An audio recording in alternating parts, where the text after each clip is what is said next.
Alright, listen up, motherfuckers. I don't have all the time in the world, but I came to say, this is the Purpleroom Recordings.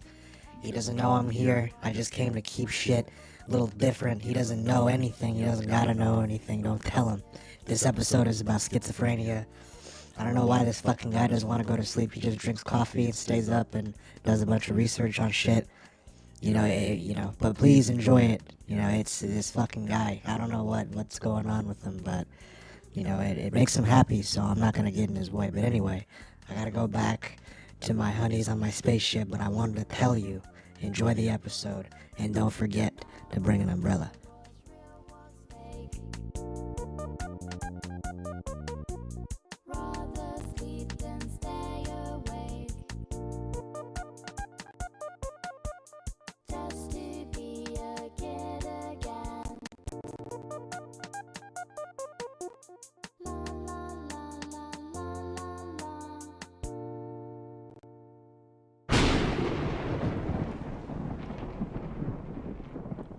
So here we are. We are here again to discuss the topic of schizophrenia. Because again, bro, I think this is a very important, it goes back to what we were talking about originally, right? Like with wanting to understand and just do a little bit more research on like specific mental issues that we may or may not know a lot of. I think the general person has a pretty poor representation of what mental diseases and mental issue, things like mental diseases and like disabilities actually like what toll they take on people. I think it's hard for them to gauge, not to their fault, but we don't really talk about it all that much, at least not necessarily in like people. Like, sure, people are open about mental health, right? But there are also a fair amount of people that don't talk about it a lot.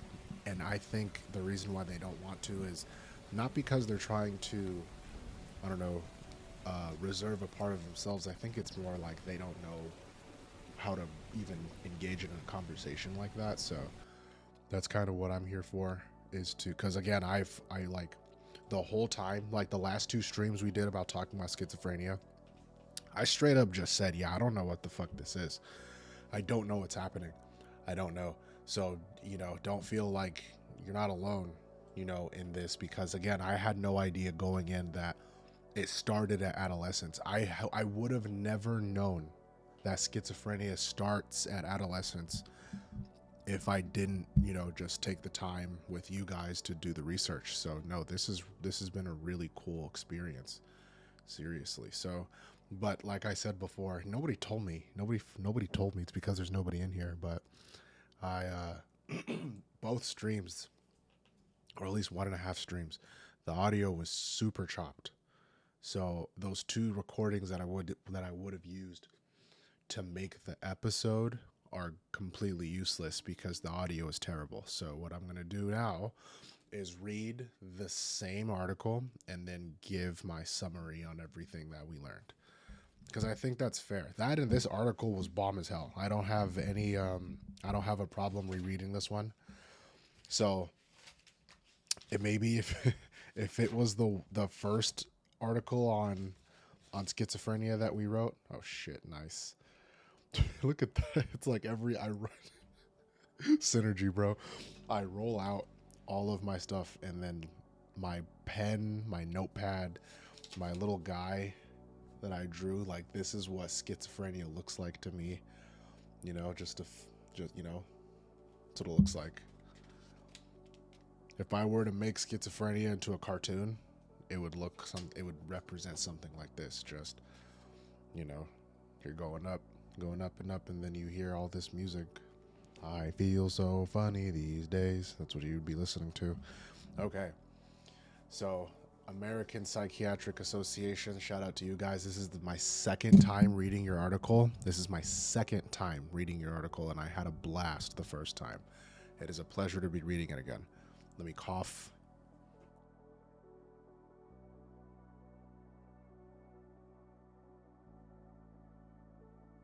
All right, here we go.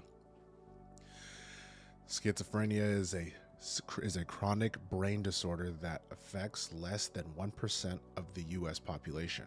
When schizophrenia is active, sometimes are symptoms. I did the same thing I did before. Symptoms can include delusion, hallucinations, disorganized speech, trouble with thinking, and lack of motivation. However, with treatment, most symptoms of schizophrenia will generally improve and the likelihood of reoccurrence can be diminished. While there's no cure for schizophrenia, research is leading to innovate and research is leading to innovate and safer treatments. By the way, this has absolutely nothing to do with the article, but I watched a TikTok of Donald Trump saying that he has a cure for autism. I can't fucking wait to see what it is. I can't wait to see what it is. This guy's talking out of his fucking asshole. If he does have something like that, then thank God. You know, like that would be cool, I guess. But I really just think that at the end of the day, bro, politicians will just say anything for you to feed into their cause that much more. So, you know, I don't know. I don't know why he said that. I don't know if he actually believes it. Maybe, you know, maybe I'm being pessimistic. Maybe he actually does have something, but you know, it's going to, out of all of the bullshit that man spits out of his mouth, that was the last thing I expected to hear him say. So it's going to be interesting to see how that develops. But anyway, that's the clip. Clip it. Yeah, despite the origin of the word from the Latin meaning split mind, schizophrenia does not mean split personality or multiple personalities. Most people with schizophrenia are not any more dangerous or violent than people in general population and may, in fact, be more vulnerable to being the victims of crimes. While limited mental health resources in the community may lead to homelessness and frequent hospitalizations, it is a microcosm that people of schizophrenia or people with schizophrenia end up homeless or living in hospitals. Most people with schizophrenia live with their family in group homes or on their own. So that was something that we did. I don't think I wrote it down in my notes, but I did mention that schizophrenic people are the people that, you know, yeah, exactly, homeless, you know, the people that are on the streets. And because the misconception with homeless people is that they're drug addicts, right? And I think a layer under that are the people that know that a lot of them are struggling with some sort of mental disease. But, you know, from this article, it's seeming like, again, like the majority of the folks that end up on the streets are suffering with something, you know, maybe not specifically schizophrenia, but like, I think I would be surprised if a large portion of them weren't suffering with it, you know? Hold on, I'm gonna get comfortable. What am I doing? This is my fucking house. This is my fucking stream. I'm not comfortable. What the fuck is this? It's rude. Treat myself rude. All right, am I good? Let me get some water. Hold on.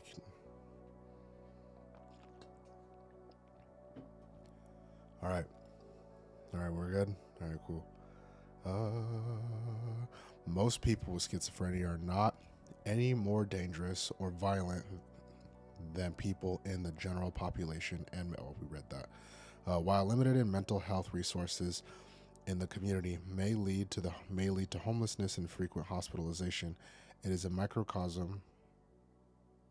Did we read this? Microcosm that people with schizophrenia. Yeah, we did. Sorry.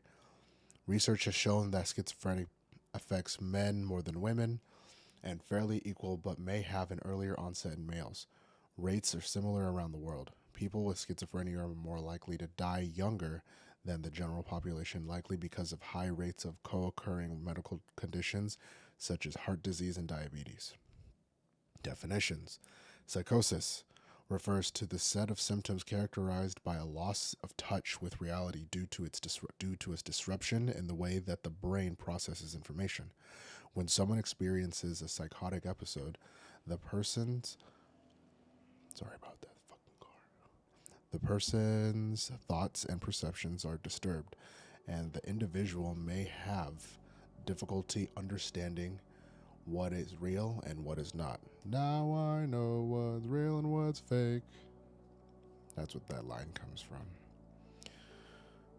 Delusions are fixed, false beliefs held by despite clear and reasonable evidence that they are not true. Paranoid delusions, when the person believes they are being harmed or harassed by other person or group. The most common. Okay, hallucinations are the experiences of hearing, seeing, smelling, tasting, or feeling things that are not there. They are vivid and clear with an impression similar to normal perceptions. Auditory hallucinations or hearing voices are the most common in schizophrenia and related psychotic disorders. It's interesting. Okay. Disorganized thinking and speech refers to thoughts and speech that are. Hold on, let me close the window. Okay.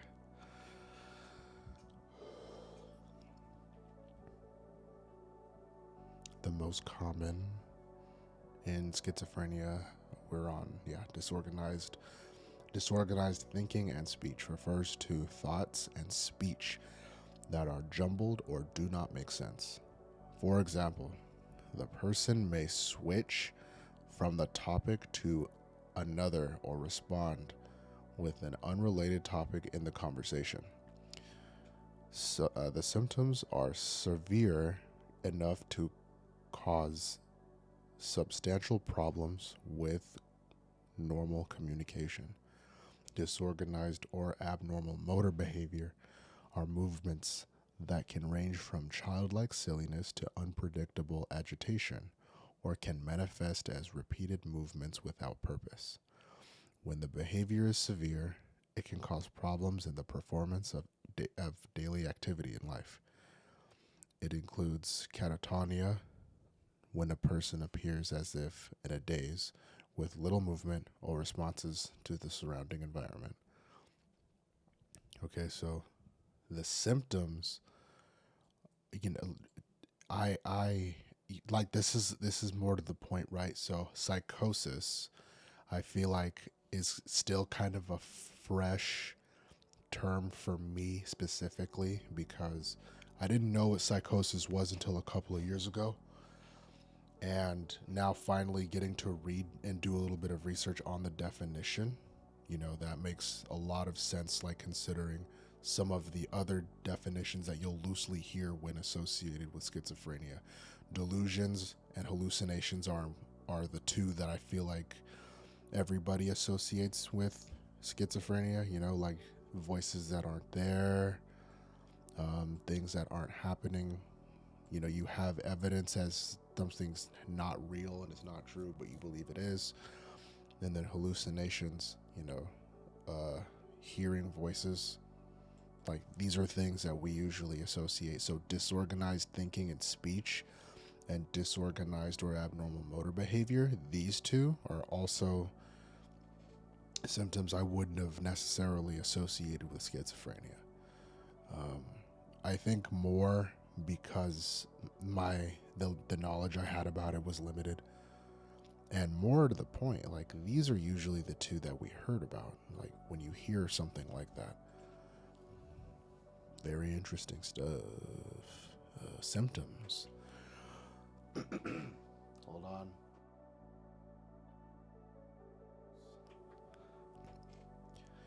Symptoms. When the disease is active, it can be characterized by episodes in which the person is unable to distinguish between real and unreal experiences. As with illness, the severity, duration, and frequency of symptoms can vary. However, in persons with schizophrenia, the incidence of severe psychotic symptoms often decrease as the person becomes older. Not taking medication as prescribed, the use of alcohol or illicit drugs and stressful situations tend to increase symptoms. Symptoms fall into three major categories. Positive symptoms, those abnormal present. hallucinations such as hearing voices or seeing things that do not exist, paranoia, and exaggerated or disordered prescriptions, beliefs and behaviors, negative symptoms, those abnormally absent, impaired emotional expression affected in flanting, okay, flattening or actively flattening, okay. I'm trying to figure out if I'm saying it right. Okay, decreased speech output, reduced desire to have social contact, reduced drive to initiate and persist in self-directed purposeful activities, and decreased experiences of pleasure.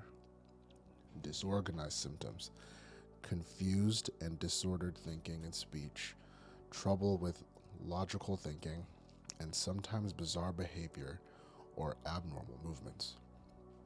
Cognition is another area of functioning that is affected in schizophrenia, leading to problems with attention, concentration, and memory, to declining educational performance. Symptoms of schizophrenia usually first appear in early adulthood and must persist for at least 6 months for a diagnosis to be made. Men often experience initial symptoms in their late teens and their early 20s, while women tend to show first signs of the illness in their 20s and early 30s. More subtle signs may be present earlier, including troubled relationships, poor school performances, and reduced motivation. Before a diagnosis can be made, however, a psychiatrist should conduct a thorough medical examination to rule out substance misuse or neurological or medical illnesses whose symptoms may mimic schizophrenia. Risk factors. Research believes that several genetic and environmental factors contribute to the risk of developing schizophrenia, and if stressors may play a role in the start of the symptoms, of course, or start and their course. Since multiple factors may contribute, scientists cannot yet be specific about the exact cause in which individuals case. Man, I'm all over the place right now. Okay, treatment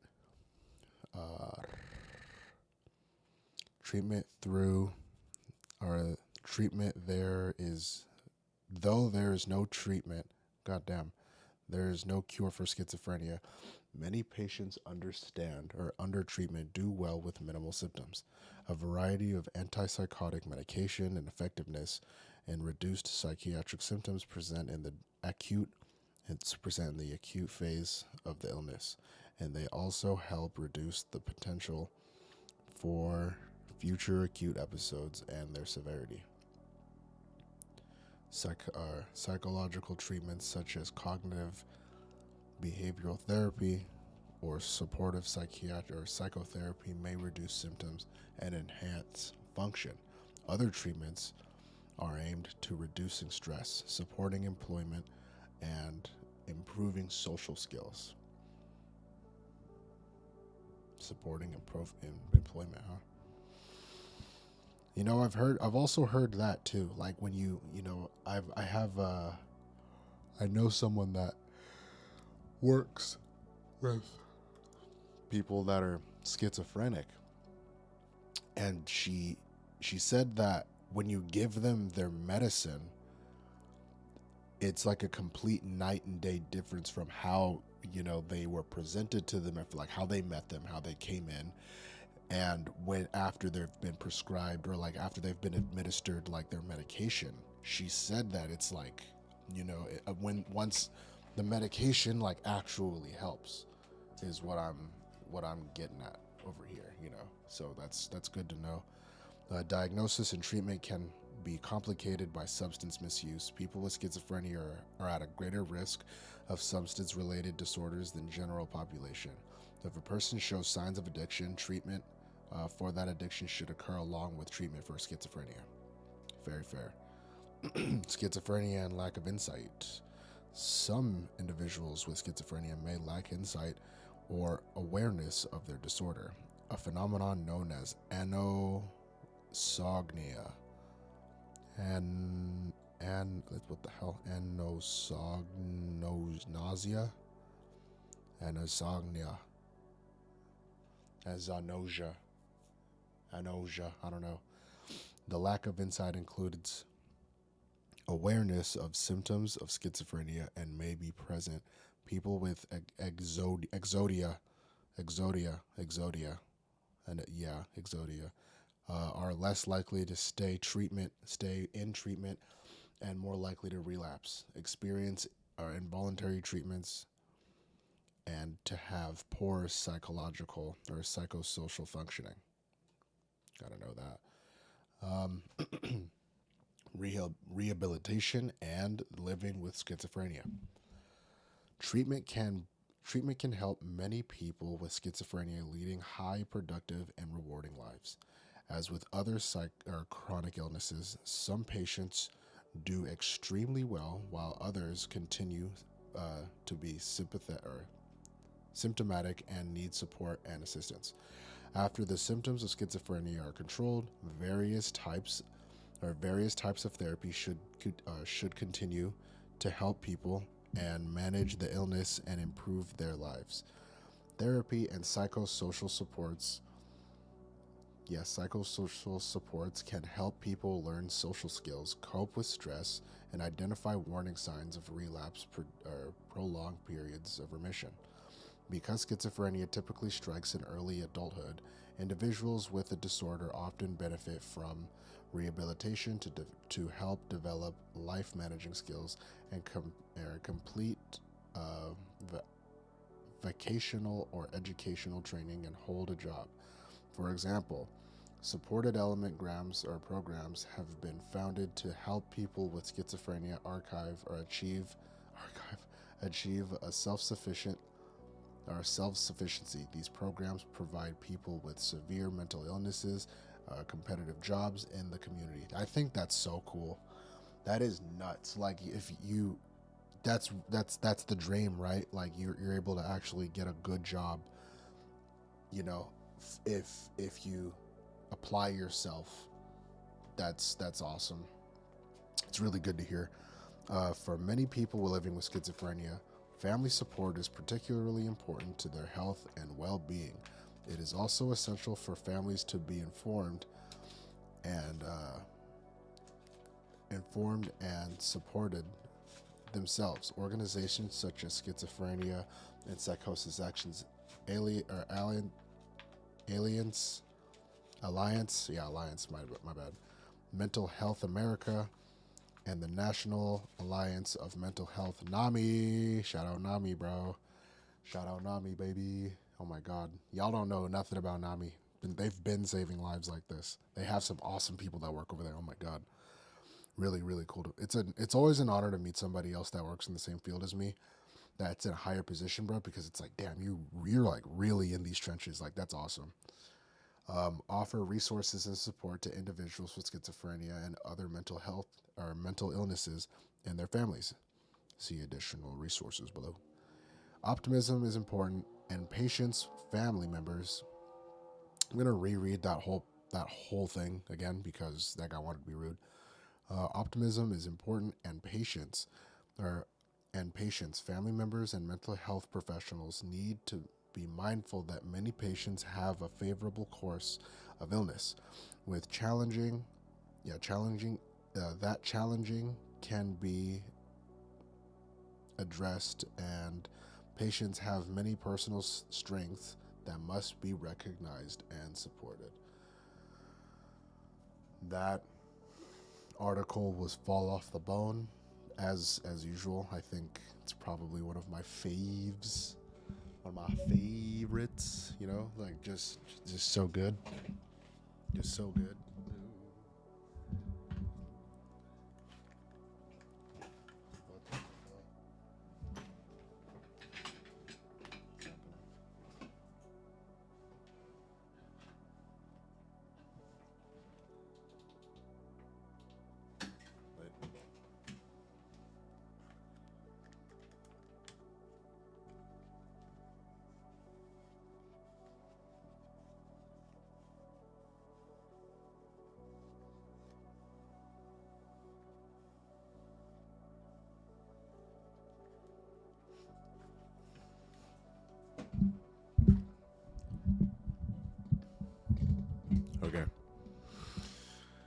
So that was awesome. Would you agree? So here we are. We're back talking about what all of that in sense meant. So we have our notes here.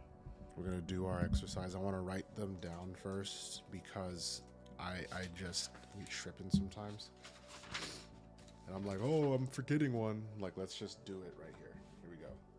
Here we go. Taste, sight, feel, smell,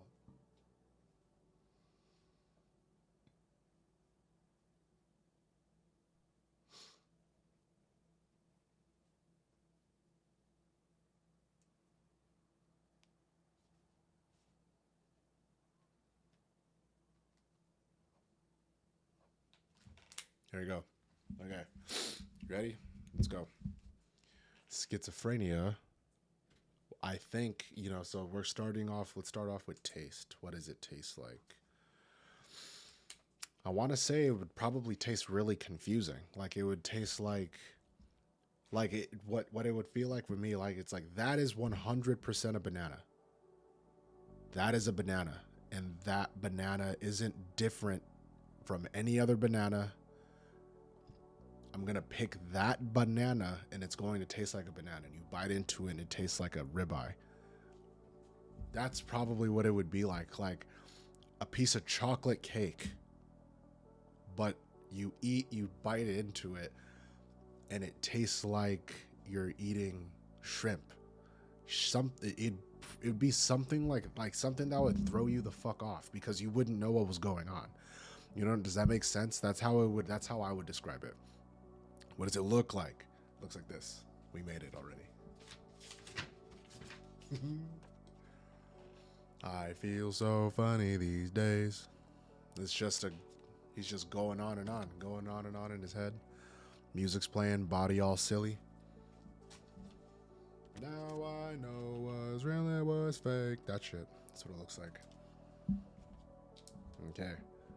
What does it look like? Or what does it feel like?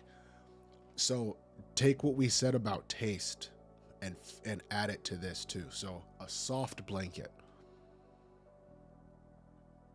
I know that is a soft blanket. That blanket I have right there, that Egyptian cotton I got in the back. I know it's soft. I know it's always going to stay cool. It smells awesome. I'm going to go touch it and it feels like sandpaper all over my hands and on my body when I lay on it. That's how I would describe it. What does it smell like? That's a good one.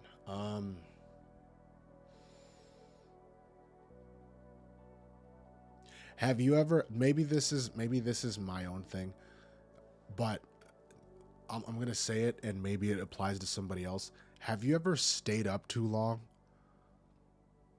Like you stay up a little too late and you breathe in and it like tickles your nose a little differently and you get like a specific smell. You can't describe what it is. It's like that. I don't know what the fuck that smell is, but every time I smell it, I haven't smelled that in a while, but that smell, it's like, like where is that coming from? It's not bad. It's just, you don't know what it is. It's definitely not. It doesn't smell bad. It's like a peculiar smell, like lavender or some shit, like very specific. And what does it sound like? I'm going to cheat and I'm going to just say it sounds like that song What's Real and What's Fake. I'm going to cheat and I'm going to say that's if I was like that song is about, if that song's not like pertaining to schizophrenia even a little bit, I'd be fucking surprised because wow, they nailed it. I feel so funny these days. Like that is what the song is about. It even talks about some of the symptoms of schizophrenia in the song. Like I'd rather sleep than stay awake. Like not like being cathartic and not having motivation to do anything, whether it's like positive for your life or being antisocial, those are also symptoms. Now I know what's real and what's fake. Psychosis. It's it's a pretty perfect song, dude. I don't know, but so going back, so that's what we had. We did the five senses. We tasted, saw, felt, smelled, and heard what schizophrenia would be like by describing them. Now back to the notes. So I'm gonna just go off rip here and say I have never been more invested in one of these topics, because the depression one and the other three that we did, I think that was me getting my feet in the water, you know what I'm saying, like really just trying to see where it would go. But dude, I gotta be honest here, this one about schizophrenia, like really something about this topic really hit home with me this time, and I was having a blast doing all the research for it in between working, and sometimes like before I'd go to work I would like write down a couple of things, maybe take a couple of notes. And you know, it's there was a lot of knowledge that I just straight up didn't know about, like schizophrenia starting in adolescence and affecting young men and young women differently. Men are more likely to get it in their early 20s, and then it falls off in their late 20s. Women will get it in their 20s, and then the symptoms will start in their 20s. And yeah, so and they'll happen later on in their 30s is when it really starts to jump up, where symptoms start to increase. So it's like, you know, it really puts perspective onto you. And I think that also flows really well into our other episode. Well, it wasn't an official episode, but we read one about lobotomies, and specifically with lobotomies, right? So just thinking here, women in their 30s that are under a lot of stress, you know, closed environment, don't really have, you know, back in the 1940s and stuff like that, like you have to stay at home and take care of the kids, we're more likely to develop schizophrenia, because in women, the older you get, the more like palpable you are to the symptoms. And women, you know, going batshit crazy in these fucking houses with their, you know, husbands and shit, like screaming at them, after she had a long ass day of taking care of the children, and all he had to do was go to work, you know what I'm saying, like something like that. And then he is allowed in turn to say, yeah, you know what, I'm gonna get you lobotomized, and she has to say yes, because that's how weird shit back then worked. And then she got a lobotomy, and it's crazy to think that for someone out there, somewhere out there, bro, they were like, you know what, we're gonna do, we're gonna make it perfectly legal to cut your wife's brain in half. How about that? We're gonna be able to do that. Hey, is your wife bitching you out too much? Your wife bitching you out too much? Don't worry, Johnny. You send her to us. We can sever her prefrontal cortex for you. We can do that for you. That's a service that we offer. Oh, gee willikers type. You know, this is a big tangent, but I really have a problem with that, bro. Like, they were straight up, these motherfuckers were just clunk, just letting their wives' brains just get destroyed for no reason.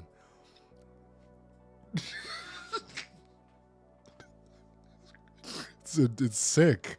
It's sick. Ooh, and then in 1962, these motherfuckers in Russia were like, no, 58, my bad. In 58, they were like, this is some bullshit. What the fuck are the Americans doing?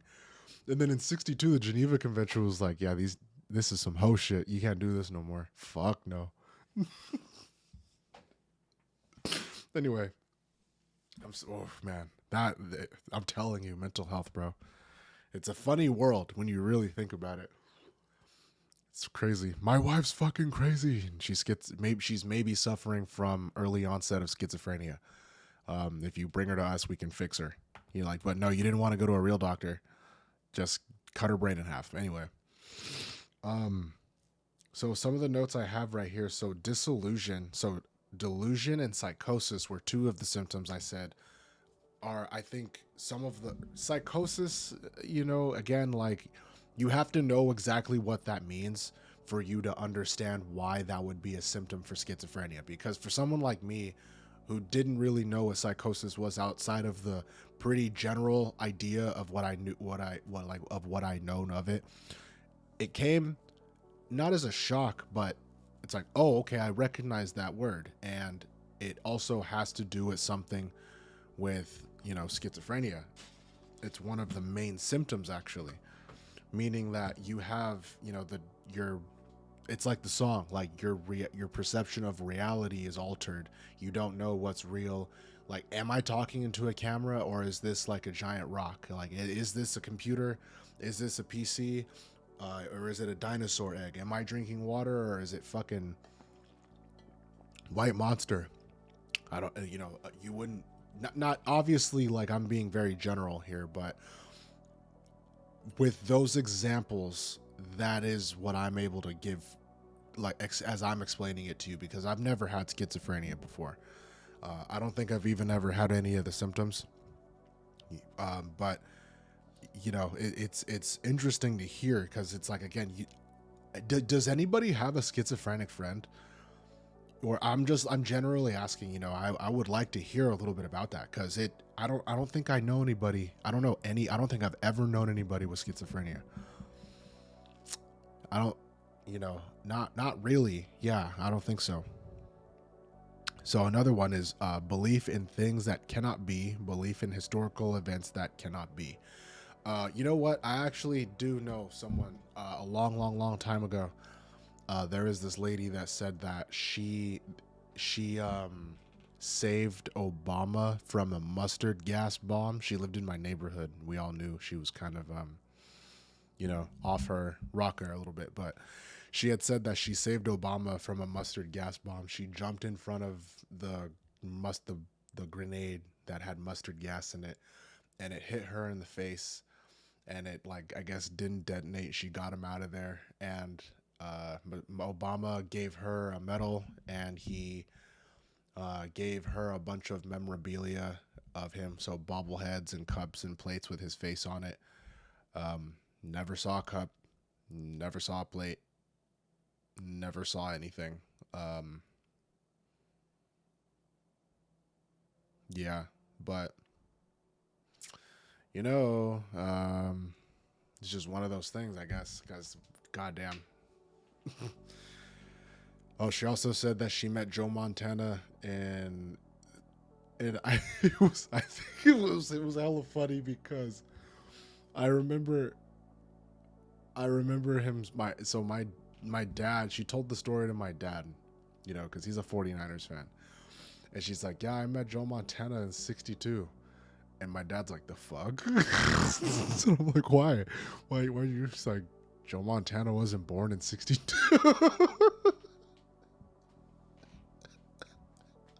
That shit was hella funny, bro. I remember that was like one of the first times I saw my dad, like, actually laugh, like, for real. That shit was so funny. Oh my god. Like the dad laugh, huh, type shit. Bro was like hands on his knees type. He couldn't fucking believe what he was hearing. Man, that was funny. But I'm not laughing at her. I'm laughing at the experience, because she was a really, really colorful person in our lives, bro. And she, again, like, I'm never gonna know if she had schizophrenia or not, but I'm not allowed to diagnose her. Like, no matter, I can be reading this shit forever. I can do a thorough, like, whatever on the topic, but until I get that piece of paper that says that whether or not I can diagnose somebody, I'm not going to try to make that assumption. But all I'm saying is the arrows were pointed in the right direction. And she was really, really, really cool. Not violent, not, cuckoo, yeah, but that's like that. She was just like one of us. Like, it wasn't like she couldn't be social. She loved being social. She would like to talk to people. Like, it was awesome. It was really cool to have her around.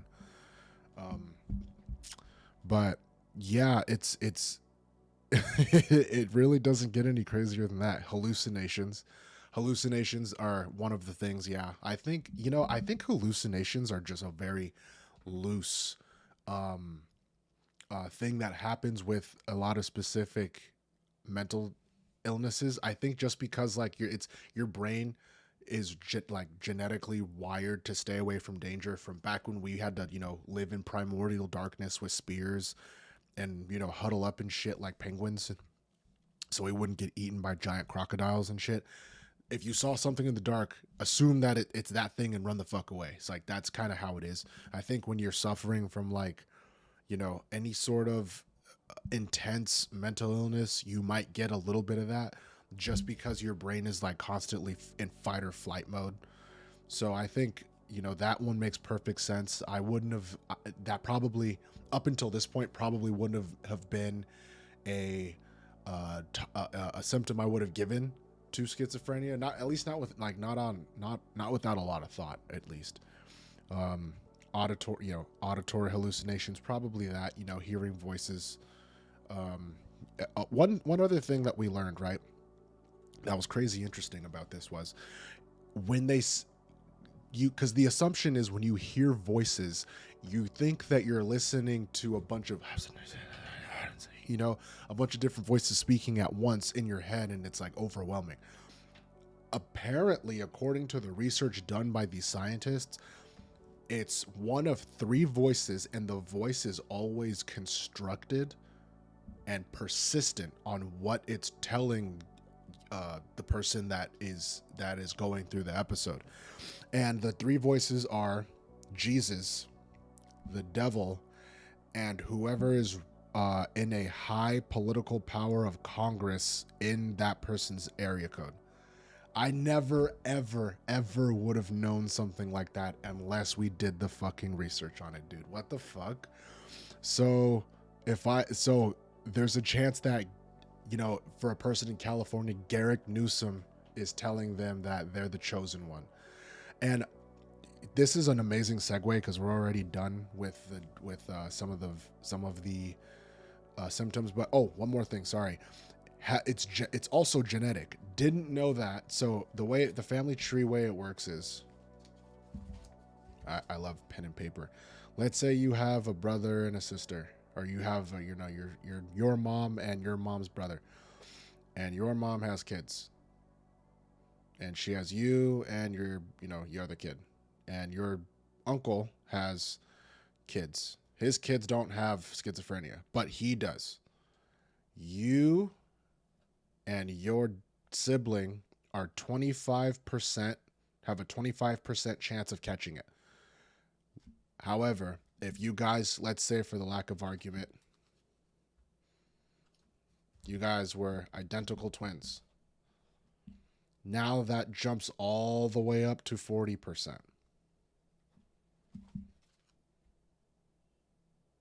I think that's ridiculous. So yeah, very heavily genetic, and then obviously, it could be genetic, but environment, where you grow up, how you were raised, also have a big part in it too. But the transition was another misconception of schizophrenics are that they are inherently violent and are usually more violent than the average person. So again, looking at the research that we did, not only did we find zero proof of that, but what we actually did find is that schizophrenics are less, or have like extremely low aggression rates. So they're not trying to start problems with people. Our schizophrenics are less dangerous than a normal individual in society, with the exception of SIB, self-injurious behavior, if they're hitting themselves.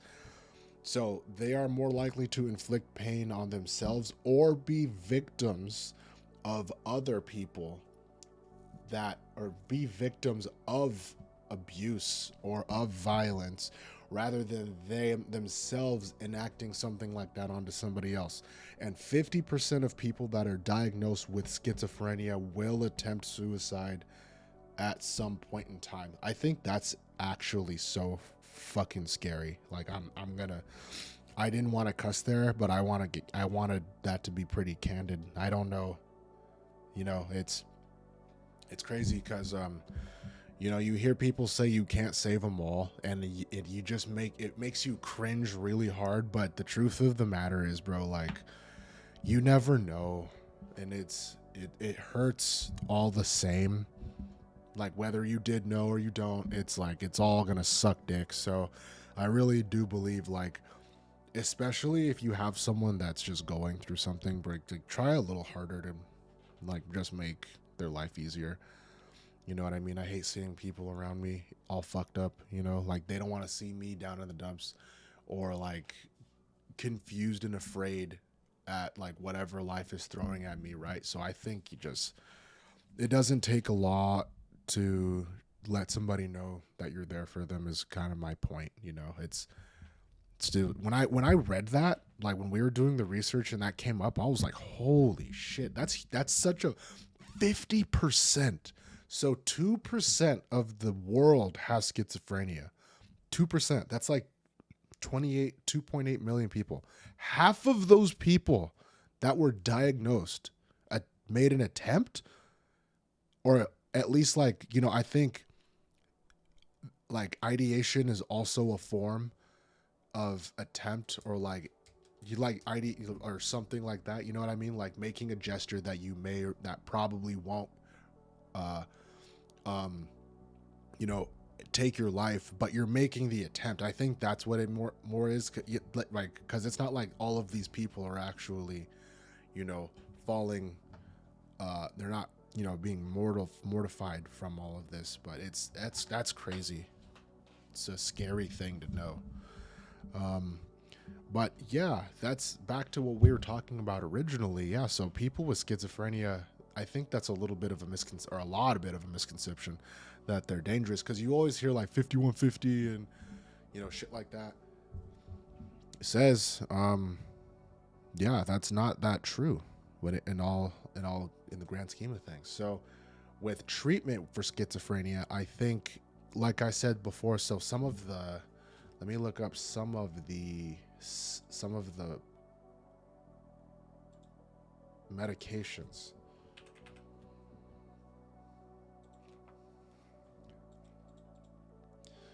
So, oh, I can't read. Oh my God, these are some hard names. Thorazine. Oh, Seroquel. Yeah, Seroquel is one. I remember reading that and I'm like, damn, Uzi has a song about Seroquel. Risperdal, Corazoli, Abilify, Zyprexa, Polexin. Let's see, what's the best one with like the highest results?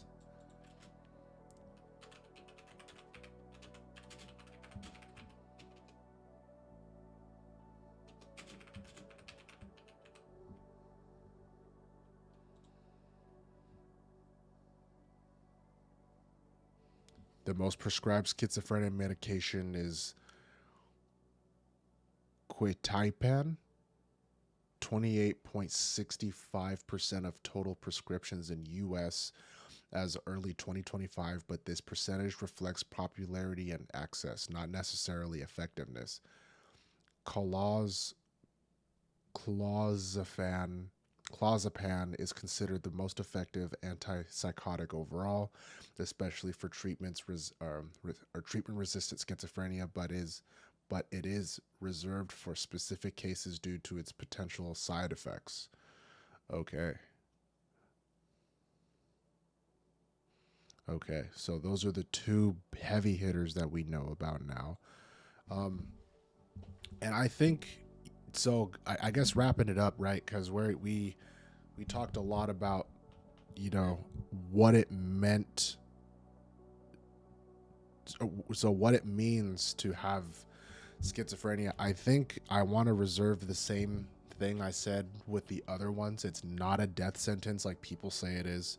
You can live, just like the article said, you can live a happy, productive life if you are suffering with schizophrenia, if you are willing to, you know, acknowledge you have it and get the help that you need. Like, there's no reason why, circumstances are always circumstances. I'm not trying to say like, because there's going to be that one specific person who did try everything and nothing ever worked for them. And to that person, I don't want to minimize you if you're out there, but I'm going to speak from like an optimistic point of view, right? Like, you can do it. It's not something that you should be ashamed of. People are going to love you the way they love you no matter what. You know what I'm saying? If somebody's in your life and they know you're going through something and they accept you for who you are at the end of the day, like, that's really what you need.